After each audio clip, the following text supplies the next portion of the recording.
Si vous souhaitez avoir des informations concernant la bourse, alors vous avez choisi le bon rendez-vous. Bonjour téléspectateurs de Business 24 Africa. Vous suivez votre émission Business Matin spéciale bourse.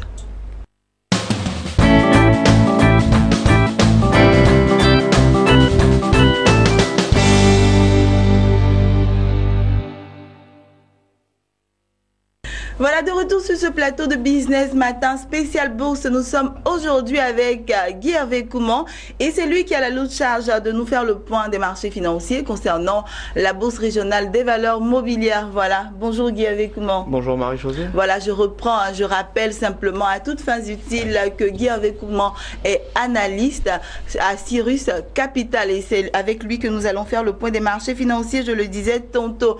Voilà, on commence tout de suite Guy Hervé Koumans, voilà, avec les indices principaux.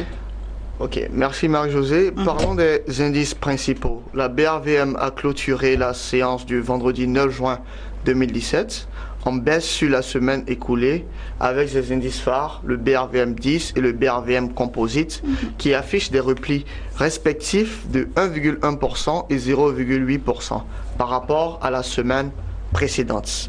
Et des replis par rapport à la dernière séance de bourse, c'est-à-dire entre le vendredi et le jeudi, la BRVM enregistre des baisses de 3,17% pour le BRVM 10 et 1,86% pour le BRVM Composite, c'est-à-dire pour l'ensemble des titres qui sont cotés à la BRVM. Par ailleurs, si on compte sur toute l'année 2017, les chiffres sont au rouge.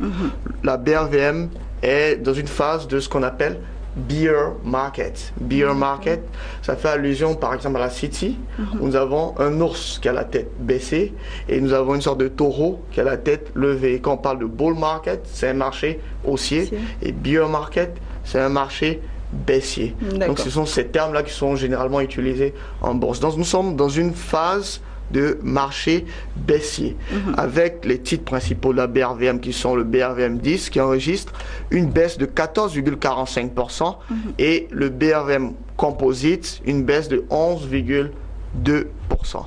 D'accord, on poursuit avec les indices sectoriels. Alors, parlons des indices sectoriels. Nous avons vu que le marché est généralement baissier. Alors, la plupart des indices sectoriels sont baissiers aussi. À l'instar des indices services publics, les secteurs agriculture, les autres secteurs, le secteur industrie et le secteur transport. Cependant, nous avons deux secteurs seulement qui sont haussiers, à savoir le secteur distribution et finance. Parlons de services publics. Services publics, le secteur services publics enregistre une baisse de 4,55%, s'affichant à 704,8 points. Le secteur service public a impacté fortement le marché. Il est composé des titres tels que CIE Côte d'Ivoire, Onatel, Sonatel Sénégal, Sodeci Côte d'Ivoire. Et Sonatel, qui fait partie de ce secteur-là, il représente plus de 30%, environ 31% de toute la capitalisation boursière de la BRVM. Donc, ce qui fait qu'une variation, même une variation de 2 ou 3%, peut affecter, c'est-à-dire si elle est baissière, peut affecter négativement le marché. Si elle est haussière, positivement le marché. Pour juste ce titre, Sonatel. Mais il faudra tenir compte aussi des autres titres qui sont cotés à la BRVM. Donc, la BRVM a perdu, le secteur service public a perdu 4,55%. Il était impacté principalement par le titre Sonatel qui a perdu 4,72% de sa valeur sur la séance de bourse. Le secteur agriculture, lui aussi, il a perdu 1,18%, s'établissant à 199,52 points. Autre secteur composé du seul titre qui est CETAO, il enregistre une baisse de 0,55%, s'établissant à 246,91 points. Le secteur industrie, une baisse de 0,57% à 127,54 points. Et le secteur transport, qui est la dernière baisse de 1,31%, s'établissant à 1026,57 points. Les deux autres secteurs haussiers sont le secteur distribution, qui enregistre la plus forte hausse de 2,07%, s'établissant à 396,53 points, et le secteur finance, BRVM Finance, qui enregistre une légère hausse de 0,22%, s'établissant à 99,01 points de son indice principale. D'accord, c'est bien compris, Guy Avekouma. On va continuer avec les plus fortes hausses et les plus fortes baisses. Alors, les plus fortes hausses, les plus forts mouvements aussi au niveau de la BRVM, nous avons le titre BOA Burkina Faso qui enregistre une hausse de 7,50%, s'établissant à 215 000 francs CFA. Je peux rappeler que 7,50%, c'est la hausse maximale en termes de plus-value sur le cours d'une action. C'est-à-dire, une action, il y a des barrières à la BRVM, ce qui fait que une action ne peut varier de plus 7,50%, c'est-à-dire à la hausse, ou ne peut varier à la baisse, peut enregistrer une baisse de moins 7,5%.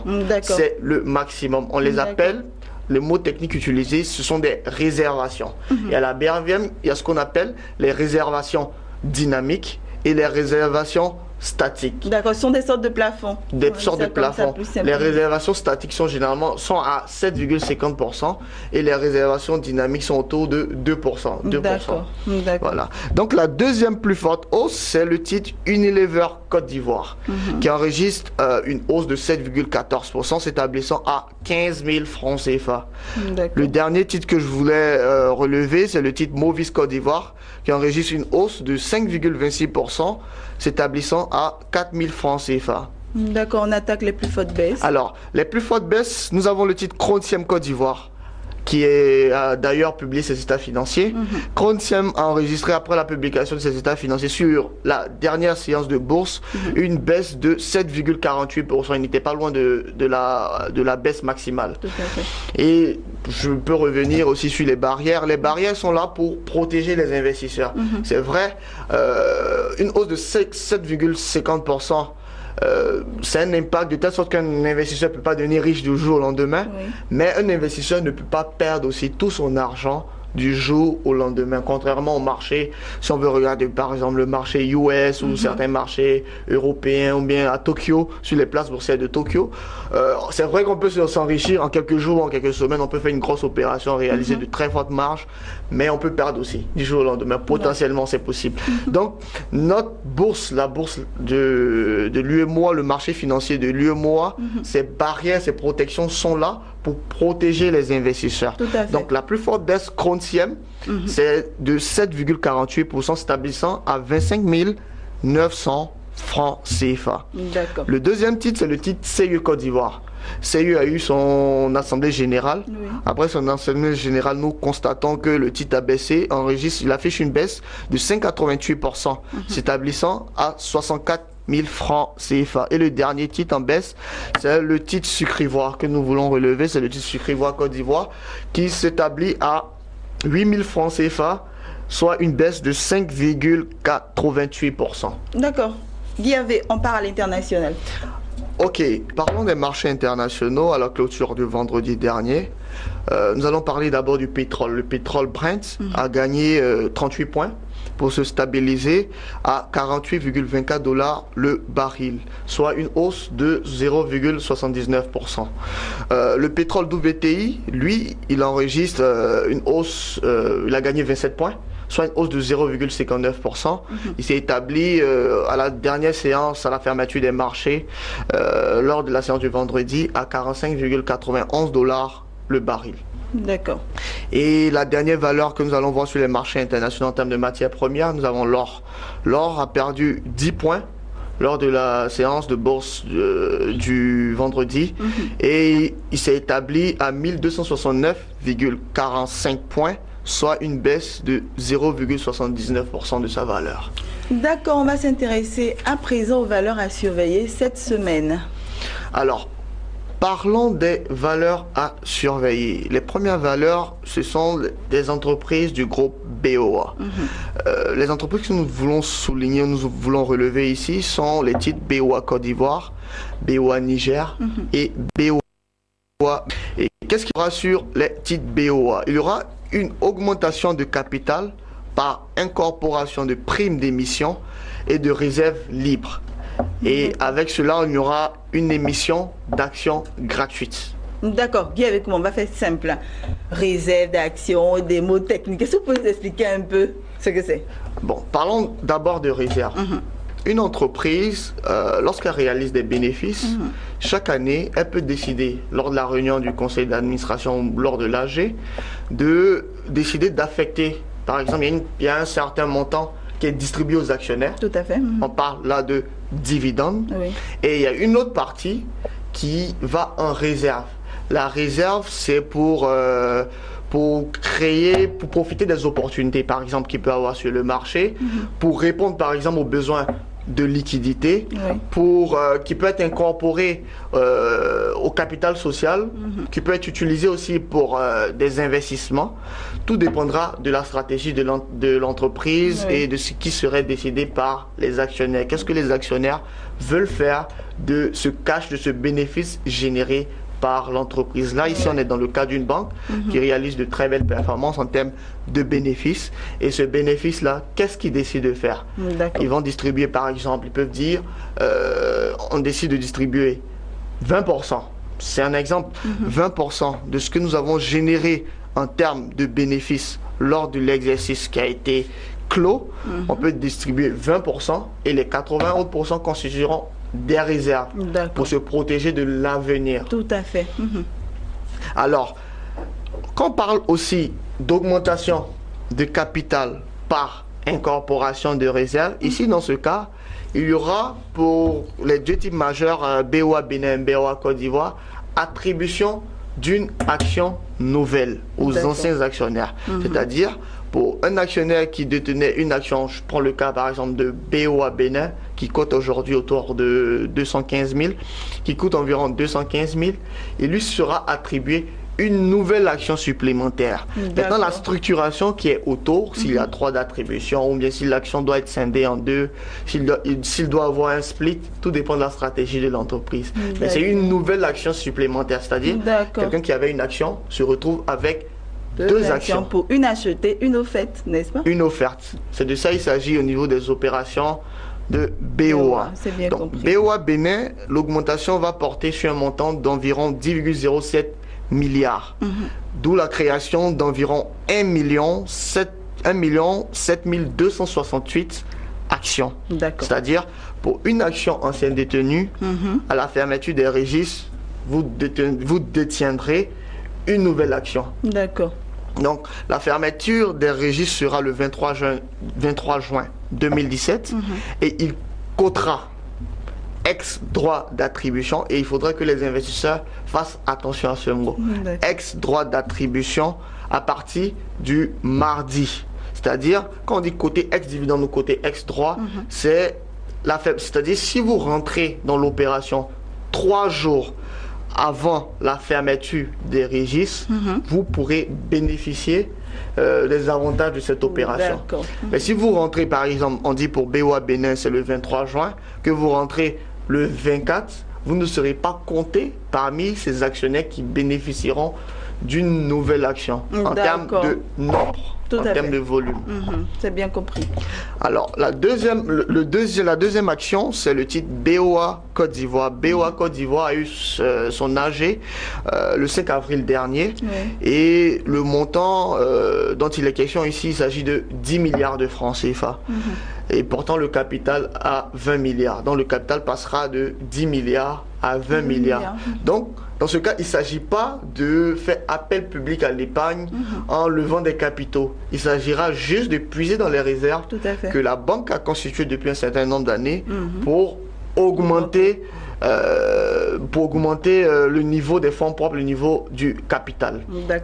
Et si l'on regarde la stratégie du groupe BOA, il s'agit ici d'harmoniser le niveau, le bilan des différentes filiales. C'est un premier lieu. Et en deuxième lieu, il s'agit aussi du respect des normes prudentielles avec l'accord de Bâle 3. Voilà. Donc, le dernier titre, c'est le titre BOA Niger.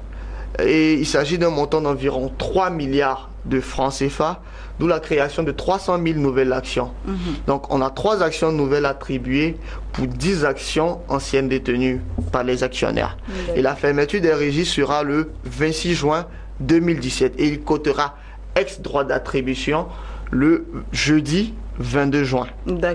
C'est bien noté. J'espère que c'est bien clair. Oui, c'est Ok. bien clair, Guy avec moi. Merci pour toutes ces informations. On a un autre titre.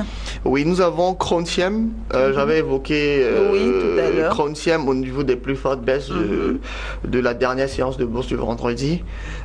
Krontiem a enregistré au niveau de ses états financiers qui ont été publiés une légère baisse du chiffre d'affaires et les charges d'exploitation ont cru plus vite que son chiffre d'affaires. Une croissance d'environ 4,55% entre l'année 2016 et l'année 2015, ce qui a impacté le résultat négativement. Le résultat enregistre, il affiche une baisse de 39%, s'établissant à 474 millions de francs CFA, environ 474 millions de francs CFA, contre un résultat net l'an dernier, c'est-à-dire lors de la dernière activité de l'entreprise, du dernier exercice, il avait enregistré un résultat d'environ 784 millions de francs CFA. Donc cela a été impacté principalement par les charges d'exploitation qui ont cru plus vite que le chiffre d'affaires de Krontiem. Les derniers titres que nous allons observer pour la semaine à venir, nous avons Filtisac, Nei Seda et Setao Côte d'Ivoire. Cela est dû, nous allons regarder principalement ces titres à cause des assemblées générales. Avant de faire nos stratégies, nous allons voir qu'est-ce qui serait dit à ces assemblées générales. Et je me rappelle bien que l'Odamas, il est passé, il a parlé des assemblées générales. L'assemblée générale, c'est important de se rendre, de poser des questions sur ce qu'on ne comprend pas. Et tout le monde, à la base, est analyste. C'est vrai que nous avons une activité, disons, professionnelle, mais tout le monde est analyste. Le royaume des analystes, c'est le royaume des enquêteurs. Vous posez les bonnes questions, vous mobilisez les concepts qu'il faut, vous utilisez les outils qu'il faut, vous regardez vos indicateurs personnels et vous pouvez prendre alors une décision d'acheter ou de vendre telle ou telle action. Alors, donc c'est important de se rendre dans les AG pour comprendre le fonctionnement de l'activité de ces entreprises cotées que j'ai évoquées, Filtisac, Nei Seda et Setao Côte d'Ivoire. Et lors des AG, il y a la présentation du rapport d'activité, du rapport de gestion des membres du conseil d'administration. À la suite, il y a la présentation du rapport des commissaires aux comptes au vu des états financiers qui ont été publiés. Et souvent, il y a un rapport spécial des commissaire aux comptes au niveau de la gestion en respect de l'article 438 de l'acte uniforme de l'OADA et du groupement d'intérêt économique. Et on peut discuter aussi de l'affectation du dividende, du résultat. On peut décider, on distribue en fonction du bénéfice généré au cours de l'année de l'exercice clos. On peut distribuer un dividende d'environ, par exemple, 50%, bien de 40%. Tout dépendra de la stratégie de l'entreprise, du niveau de maturité aussi de l'entreprise. D'accord. Donc, pour tout ça, il faut être présent, il faut suivre, il faut participer aux AG. Il faut participer, se préparer aussi, et puis poser les questions. Il ne faudrait pas regarder les gadgets. Parce que c'est ce qu'on constate sur le marché. Les gens se rendent dans les AG pour juste avoir des gadgets. Juste des gadgets. D'accord. Faut poser les questions pour être pertinent dans nos investissements. Il faut aller s'informer, comprendre ce qui se passe dans les différentes entreprises. D'accord, c'est bien noté, Guy Avekouma. On va terminer, mais avant, on passe au conseil que vous avez pour nos téléspectateurs. Et aujourd'hui, on va parler de quoi, Guy Avekouma? Nous nous intéresserons aujourd'hui aux 5 trucs, je dirais en griffe, ou astuces pour investir en bourse. Mais avant d'investir en bourse, qu'est-ce que vous devez savoir? Quelles sont les stratégies avant de vous lancer vraiment en bourse? D'accord. Donc les astuces à savoir avant d'investir en bourse. On est parti, Guy, avec moi. Le premier élément que j'aimerais évoquer, c'est d'abord comprendre, avoir la connaissance. Il y a un mot qui est souvent utilisé sur le marché, ou bien pour ceux qui investissent en bourse, je boursicote. Il faudrait faire très attention. Il ne s'agit pas parce que vous avez un ami qui a ouvert un compte, ou bien à cause du prestige que quelqu'un a dans le fait de détenir telle action, que vous vous lancez immédiatement là-dedans.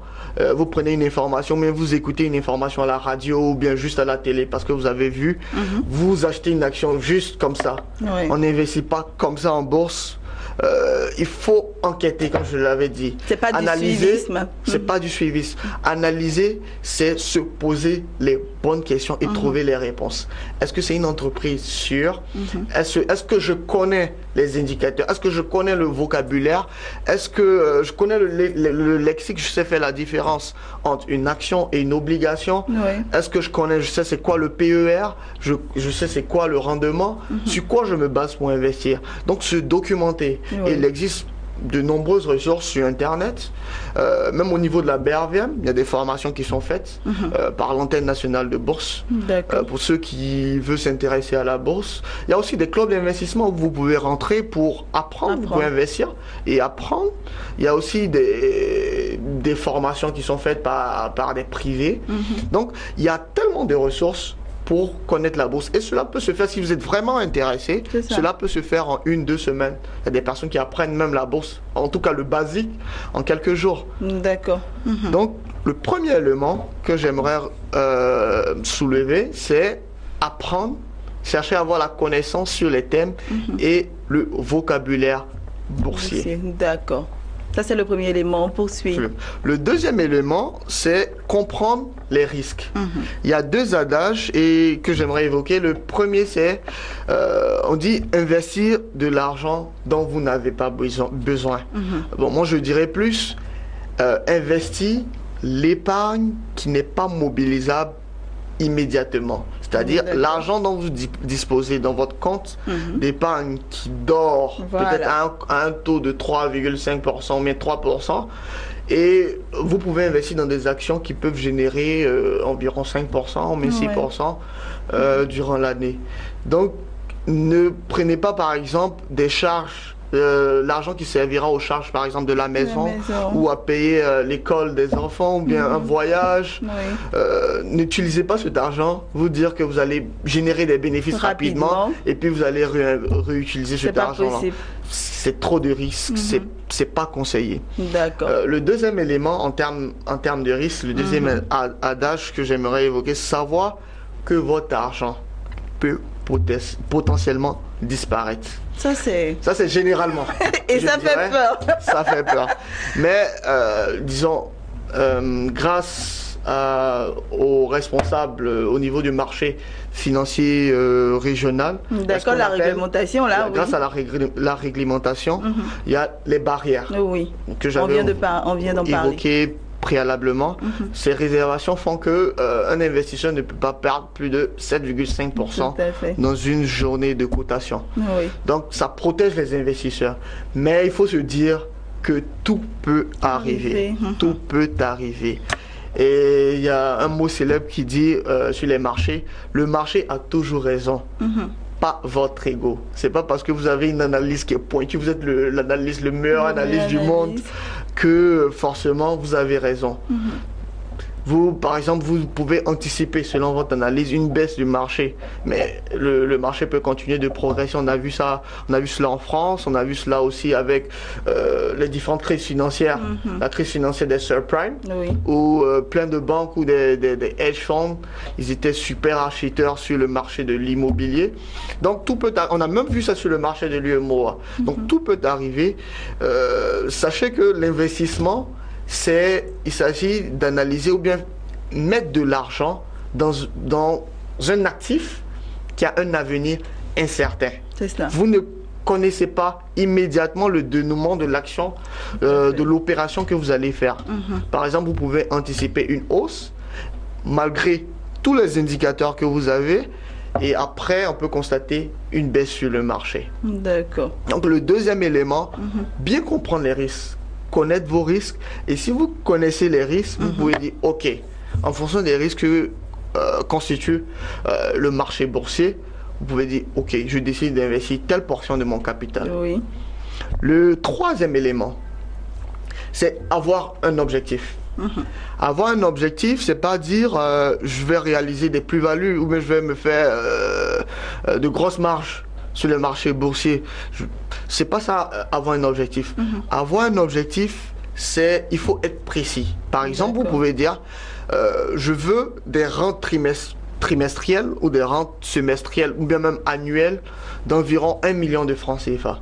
Par exemple, si vous voulez des rentes trimestrielles de 1 million de francs CFA, vous allez investir un certain niveau de capital dans des entreprises selon votre analyse qui vous permettront de générer sur le trimestre cette performance de 1 million.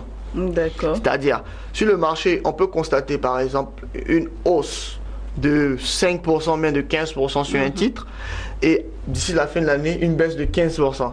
C'est quelque chose qui peut arriver. À la fin de l'année, c'est neutre. D'où, pour quelqu'un qui investit de manière semestrielle, il va réaliser un bénéfice. Il sort, il encaisse ses gains, et s'il a anticipé la baisse, il ne rentre pas dans ce titre-là. Donc, il faut avoir des objectifs précis. Et l'objectif précis, c'est aussi se donner une date. C'est-à-dire un horizon de placement de sur une période. Sur une période. Avoir aussi un montant. D'accord. Ou bien ça peut se définir en termes de pourcentage. Vous pouvez dire, vous voulez réaliser un gain, mais une performance de 5% de votre capital. Si vous investissez 1 million, ou vous voulez réaliser par exemple, disons 10%, ça va vous revenir à 100 000 chaque année de gain. Donc, avoir un objectif. D'accord. Le quatrième point, qui est l'avant-dernier point, c'est connaître son style d'investisseur. Alors, pour parler de style d'investisseur, il existe deux grandes écoles, ou bien deux grandes approches. La première approche, c'est celle de l'investisseur actif, ou bien l'approche active. L'approche active, c'est pour les investisseurs, les day traders, où tout le monde est trader. Trader, ça veut dire juste un marchand, acheteur, vendeur, à la base. Mais bon, c'est beaucoup plus utilisé pour les professionnels.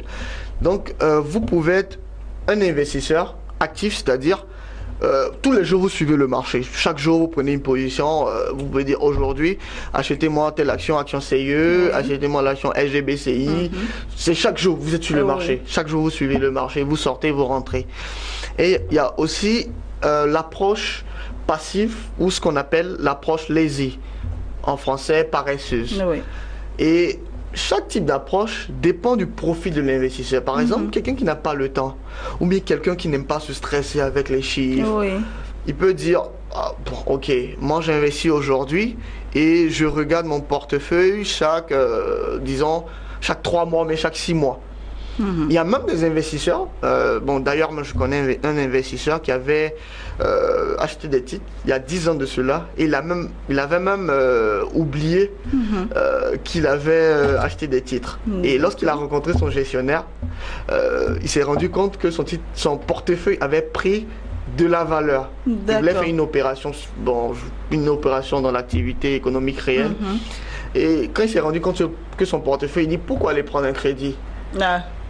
Il avait investi, bon, je connais plus le montant, je ne pourrais pas dire le montant ici, mais il a investi X montant et son portefeuille a pris plus de 3 fois, 4 fois ce qu'il avait investi en près de 10 ans au niveau de la BAVM. D'accord, mais est-ce que c'est le bon exemple? Est-ce qu'il faut faire cela?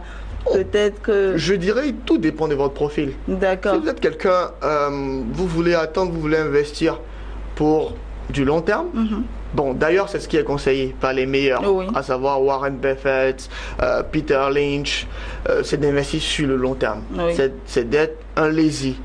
Il y a aussi des styles un peu intermédiaires, c'est-à-dire vous investissez sur le long terme, mais vous suivez de manière active vos investissements. Mais je veux dire, au moins regarder, jeter des coups d'œil quelquefois, chaque année ou bien chaque trimestre, chaque semestre, mais pas jusqu'à une longue date, je veux dire 10 ans. Non, pas forcément. Là, c'est très lazy, je dirais, c'est très lazy. Mais l'approche passive, c'est pas quelqu'un qui est sur les marchés tous les jours. Généralement, disons, les day traders ou bien ceux qui sont actifs, c'est généralement les professionnels ou disons les jeunes investisseurs. Généralement ceux qui investissent, les jeunes qui investissent nouvellement en bourse, ils sont pressés de voir chaque jour comment évolue leur portefeuille. Donc c'est connaître son style d'investissement. Et le dernier et 5e point, c'est avoir ou définir sa stratégie d'investissement. Et disons c'est le plus important. Et il existe des stratégies qui sont prouvées, il y a des stratégies qui sont prouvées et des stratégies qui sont non prouvées. Certaines aussi sont applicables et d'autres qui ne sont pas applicables. Certaines sont applicables par exemple aux États-Unis ou à Tokyo, mais qui ne sont pas applicables sur notre marché. Donc, trouver une stratégie et il faudrait la backtester. Quand on dit backtester, bon, disons, sur les marchés étrangers, il existe des logiciels où vous pouvez implémenter tous les éléments de vos stratégies. Souvent, c'est des programmes. Ça peut être dans des versions en VBA, c'est des programmes. Et vous pouvez tester quel est l'impact, par exemple, sur 20 ans, sur 30 ans, quel est l'impact sur votre portefeuille. Mais ici, à la BRVM, qu'est-ce que vous pouvez faire en termes de stratégie? Vous pouvez dire, OK, vous regardez tel ou tel indicateur, par exemple le PER, ou même vous pouvez regarder toutes les introductions en bourse. Vous dites, vous regardez toutes les introductions, c'est seulement les introductions que vous investissez. Donc, vous allez analyser toutes les introductions, par exemple, depuis 10 ans, et quelle a été la performance, par exemple, sur les 10 séances ou les 20 séances après l'introduction. Si vous voyez que dans 99% des cas, il y a une progression, vous pouvez dire, OK, cette stratégie, elle marche. Mais attention, ce que j'aimerais définir en termes de stratégie, c'est qu'on n'a pas toujours raison. C'est-à-dire votre stratégie peut être prouvée dans le passé et peut avoir des défaillances dans le futur. Donc, qu'est-ce que vous devez faire? Vous devez tenir ce qu'on appelle un journal de trading ou d'investissement. Vous notez vos erreurs. Vous tirez des enseignements de toutes vos erreurs. Ça n'a pas marché parce que. Et la prochaine fois, lorsque ça se répétera, parce que l'économie est toujours cyclique. Tout à fait. Tout se répète d'une manière ou d'une autre. Donc, lorsque cela se répétera, un jour, si c'est de votre vivant, si ça se répétera, vous adopterez les stratégies adéquates en termes d'investissement afin soit d'être préservé d'une baisse, d'une perte en portefeuille ou de bénéficier des gains. Des gains potentiels. Donc ce sont les 5 astuces. 1. Formez-vous. 2. Formez-vous, vous familiariser avec le lexique ou le vocabulaire boursier. 2. Bien comprendre les risques. 3. Avoir un objectif clair et précis en termes d'investissement. 4. Connaître votre style d'investisseur, qu'il soit actif ou passif. Et 5. Avoir ou définir une stratégie d'investissement. D'accord, Guy Hervé-Coumont, merci pour toutes ces informations. J'espère que nos téléspectateurs vont vraiment s'en servir et seront les meilleurs investisseurs en bourse. Voilà, Guy Hervé-Coumont, c'est ici que nous allons terminer cette émission. Business Matin, c'est fini. On vous donne rendez-vous une autre fois pour une autre émission. Je vous dis à très bientôt. Merci. Voilà. Voilà. Allez, chers téléspectateurs, c'est ici que nous terminons cette émission. C'était Business Matin spécial bourse avec Guy Hervé-Coumont, qui est analyste financier à Cyrus Capital. Je vous dis à très bientôt pour une autre émission.